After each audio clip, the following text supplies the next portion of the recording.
गरेको थियो, कमसेकम तपाईको जिन्दगीमा सायद पूर्व जन्ममा तपाईले राम्रो काम गर्नुभएको थियो। त्यसैले आज यो जुनीमा तपाईलाई कुनै एउटा व्यक्ति आछ कि तपाईलाई त्यो गनाउने पोखरीबाट बाहिर निकाल्नको लागि कमसेकम चिन्नुस्। तपाईले यो संसार छोडेर जाँदै गर्दाखेरि गरिबी भएर नमर्नुस्। यदि तपाईँ गरिबी भएर मर्नुभयो भनेर स्वर्गमा पुग्नुभयो भने पनि सिधै भगवानले तपाईँलाई गाली गर्नुहुनेछ। तपाईँ धनी बनाउनको लागि एकजना मान्छे पठाएको थियो, चिनिनुहोस्, तपाईँलाई नर्क पठाइदिनु हुनेछ। यो तपाईँले अनुभव अहिले गर्नु हुँदैन। आज तपाईँ डिएक्सन गर्नुहुन्छ भने यो अनुभव तपाईँले अबको 10 वर्षपछि गर्ने हो। जुन अनुभव मैले गरिराखेको छु, आजभन्दा 10 वर्ष पहिला म पनि तपाईँ जस्तै थिएँ। तपाईँ जस्तै कन्फ्युजन थिए, तपाईँको जस्तै दायाँ बायाँ अघि पछि नेगेटिभ साथीहरू थिए, खाने पिउने रमाउने इन्जोय गर्ने साथीहरू थिए। त्यति बेला मलाई लाग्थ्यो कि म चाहिँ कति अभागी छु, म चाहिँ कति मेहनत गरिरहेको छु। सबै साथीहरू हैन त्यतिखेर 20-22 वर्षको उमेर, त्यतिखेर उमेरमा सबैजना इन्जोय गरिराखेको हुन्छ। त्यति बेलाको समयमा म मात्रै त्यो क्याटेगोरीबाट, त्यो माहौलबाट बाहिर निस्केर मेहनत गर्दै गर्दा मलाई जुन खालको एउटा त्यो अनुभव हुन्थ्यो, त्यो फिल हुन्थ्यो, आज तपाईँ त्यही भइराखेको छ। टेन्सन नगर्नुहोस्।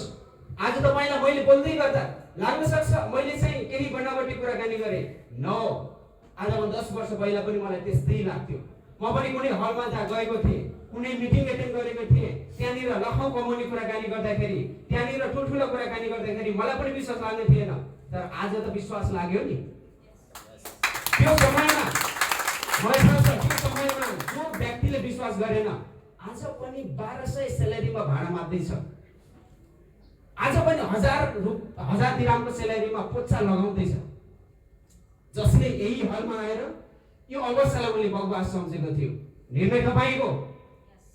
अबको 10 वर्षपछि पनि तपाईँले पोच्चा लगाएर बस्ने, टोयलेट सफा गरेर बस्ने, अरूको जुत्ता भाँडा माझेर बस्ने, अरूले यता उता जान बस्ने, कि अब 10 वर्षपछि जागिर छोडेर नेपाल जाने? निर्णय तपाईँको। यदि तपाईँको चाहनुहुन्छ भने डिएक्सन सबैभन्दा राम्रो अवसर छ। तपाईको लिडर तपाईको लागि सपोर्ट गर्नको लागि हमेशा बिहान बेलुकी राति तपाईलाई कति फोन गर्नुहुन्छ साथी, तपाईको लिडरले कति मेसेज गर्नुहुन्छ तपाईलाई। त्यो उहाँको लागि होइन, त्यो तपाईको लागि हो। जब म डिएक्सन सुरु गर्दाखेरि मसँग जोडिएका साथीहरूलाई मैले कति मेहनत गरेँ होला सँगसँगै अगाडि बढाउनको लागि। तर कतिपय साथीहरूले चाहिँ सायद तपाईले जस्तै मिसअन्डरस्ट्यान्डिङ गर्नुभयो र डिएक्सन गर्नु भएन। मलाई केही फरक परेन। मसँग अन्य साथी आउनुभयो, आज डायमन्ड गर्नुभएको छ, स्टार रुबी हुनुहुन्छ हैन, महिनाको 800, 1000, 1200, 1500 सम्म कमाउनुहुन्छ। मलाई पनि फरक पर्दैन, किनकि संसारमा मान्छेको कमी छैन। हेर्नुहोस्,